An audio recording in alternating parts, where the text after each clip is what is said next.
Let's put some of these points to Amit Dixit, analyst at ICICI Securities. He's joining us right now. Amit, great to have you with us here. Good morning. Thanks very much for your time. I was, of course, we discussed the news yesterday and just the price action from yesterday's session. But what is your sense? Is there more to go? And to your mind, is China the big dominating driver? Yeah, hi. Good morning, Prashant. Yeah, of course, wherever commodities are concerned, particularly steel, aluminium, China is the main driver and still continues to remain the main driver with 50% production and 50% consumption.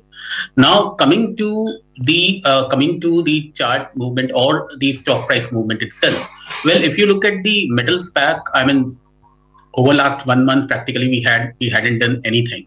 And as far as China reopening is concerned, we have to wait against the COVID infections as well. So while the policy to ease the COVID restrictions and finally reopening is welcome, but at the same time, one has to see it with the prism of the rising infections that might actually pour cold water on the nascent rally. I would like to draw parallels between this stock price movement with December 20, when we exactly saw the similar price movement. By the way, if you look at the global steel prices per se, they have moved up by around 15 to 20% in last 1 month, largely because of iron ore prices moving up. Iron ore prices back to 115, 118 from $90, while coking coal prices have remained robust. Stable, I would say, at around 270. Now, because of global prices moving up, we would have seen the same rub-off in the Indian steel stocks as well.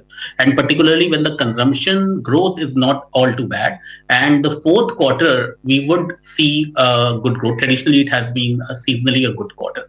So, everything bodes well, except for there is one joker in the pack, which is the China's restrictions coming back because of rising COVID infections. That is the only risk that I see, and a significant risk on top of that.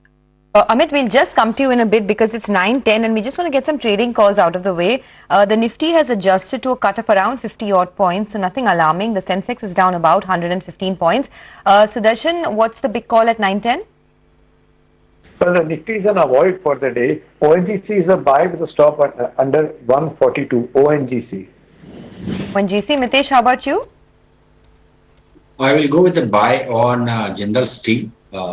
Keep a stop below 564. Look for targets around 600. Okay, thanks a lot for that. So that's on JSPL, right? A buy over there. But Amit is still with us. Amit, take us through individual stocks then. Metal prices are of course at 6-month highs, but do you see a commensurate move in the stocks as well? And what is the recommendation on names like, say, Tata Steel, JSPL?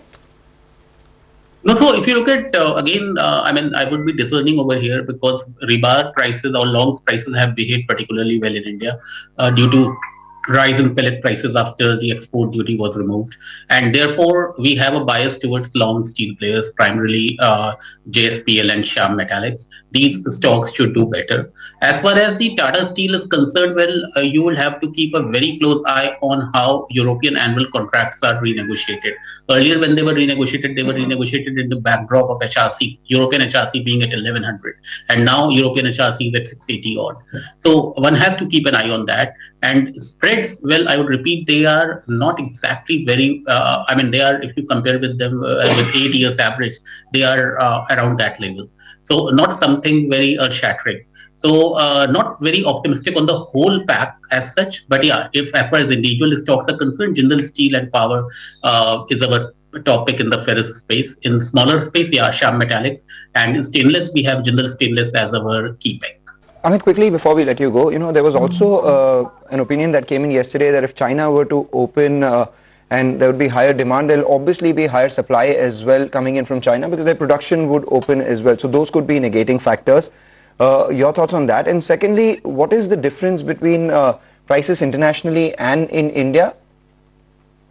I think steel prices. So yeah. Steel prices, currently landed cost is like almost, it's at 5% discount, which is not too bad, by the way. So we would see imports abating, and that's a very positive thing. But, one has to always remember in terms of Indian steel prices that this export duty threat will always remain. If prices go above a certain threshold, government might just think of reimposing it.